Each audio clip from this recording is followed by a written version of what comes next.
দেশে প্রতিদিন বৃদ্ধি পাচ্ছে ইন্টারনেট ব্যবহারকারীর সংখ্যা। বাংলাদেশ টেলি যোগাযোগ নিয়ন্ত্রণ কমিশনের মাসিক প্রতিবেদন অনুযায়ী চলতি বছরের মার্চ পর্যন্ত দেশে মোট ইন্টারনেট ব্যবহারকারীর সংখ্যা 13,82,00,000-এরও বেশি। এর সাথে পাল্লা দিয়ে বাড়ছে অনলাইন অপরাধের সংখ্যা। ভার্চুয়াল এরিনাতে অনলাইন প্রতারণা ও হ্যাকিংয়ের মতো অপরাধে দেশীয় চক্রের পাশাপাশি সক্রিয় আন্তর্জাতিক কিছু চক্র। সাইবার আক্রমণ থেকে বাঁচতে করণীয় কি, আর প্রযুক্তি বিশেষজ্ঞরাই বা অনলাইন প্রতারণা রোধে কি পরামর্শ দিচ্ছেন, বিস্তারিত জানব গোলাম মুর্তুজার প্রতিবেদনে। ক্যামেরায় ছিলেন শিমুল কুমার। 2016 সালে বাংলাদেশ ব্যাংকের রিজার্ভ থেকে 100 কোটি মার্কিন ডলার চুরি করার চেষ্টা চালায় উত্তর কোরিয়ার হ্যাকাররা।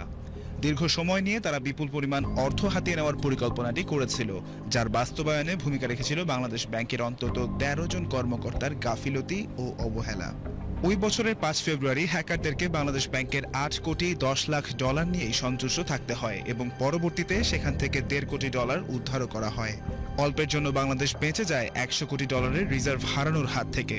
দেশের ইতিহাসে এটি সবচেয়ে বড় হ্যাকিংয়ের ঘটনা, যা আমাদের স্মরণ করিয়ে দেয় এক ভঙ্গুর আইসিটি অবকাঠামোর, যেখানে হ্যাকারদের আক্রমণ থেকে রাষ্ট্রের গুরুত্বপূর্ণ প্রতিষ্ঠান নিজেদের রক্ষা করতে সক্ষম হয়নি। সেখানে ব্যক্তিগত সুরক্ষায় ব্যবস্থা গ্রহণ না করাটা বোকামিই বটে। বিশ্ব অর্থনৈতিক ফোরাম বিভিন্ন তথ্য-উপাত্ত বিশ্লেষণ করে বলছে, প্রতি বছর 15% হারে সাইবার অপরাধ বাড়ছে। একই সাথে বৃদ্ধি পাচ্ছে এর অর্থমূল্য। যেমন 2023 সালে সাইবার অপরাধের আর্থিক মূল্য ছিল 8 লক্ষ কোটি ডলার এবং 2025 সালে তা বৃদ্ধি পেয়ে হবে 10.5 লক্ষ কোটি ডলারে। আপনাকে স্টুডেন্টের পাসওয়ার্ড দিতে হবে এবং বিভিন্ন অ্যাকাউন্টের জন্য আলাদা পাসওয়ার্ড তৈরি করতে হবে এবং এটা আপনাকে রেগুলারলি আপনাকে আপডেট রাখতে হবে। 2 নাম্বার হইতেছে আপনি যে পাসওয়ার্ডগুলো ইউজ করতে, এখানে আপনি 2 ফ্যাক্টর অ্যাড করতে পারেন সতর্কতার জন্য। 3 নাম্বার হইতেছে যে আপনি বিভিন্ন স্প্যাম বা মেইলে দেখবেন যে আপনার কাছে একটা লিঙ্ক পাঠিয়ে দেওয়া হচ্ছে, আননোন একটা লিঙ্ক, যে আপনি এখানে ক্লিক করলে আপনি এটা হবে এটা হবে। এই লিঙ্কটাতে ক্লিক করলে এটা কিন্তু স্ক্যাম, আপনার প্রবলেম হয়ে যাবে, আপনার অ্যাকাউন্ট হ্যাক হওয়ার সম্ভাবনা থাকে।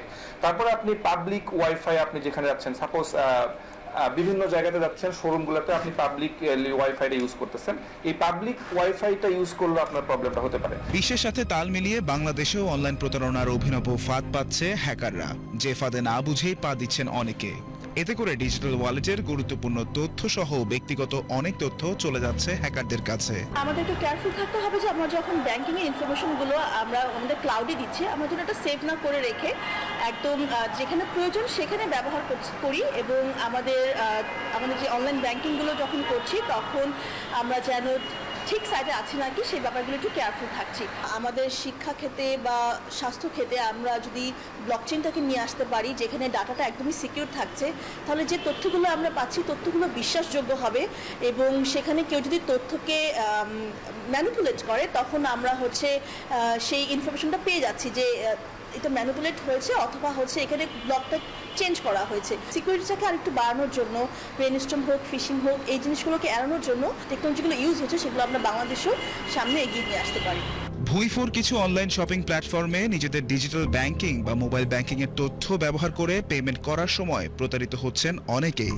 তাই নির্ভরযোগ্য ওয়েবসাইট ছাড়া অনলাইন কেনাকাটা না করার পরামর্শ প্রযুক্তি বিশেষজ্ঞদের। সাইবার সুরক্ষা অধ্যাদেশ নামে নতুন আইন করতে যাচ্ছে অন্তর্বর্তী সরকার, যেখানে ইন্টারনেটকে মৌলিক অধিকার হিসেবে অন্তর্ভুক্ত করা হচ্ছে। এই মৌলিক অধিকারের সঠিক ব্যবহার করে প্রতারণার হাত থেকে বাঁচার জন্য প্রয়োজন ডিজিটাল লিটারেসি, এমনটাই মনে করছেন প্রযুক্তি বিশেষজ্ঞরা। গোলাম মুর্তুজা, বিটিভি নিউজ, ঢাকা।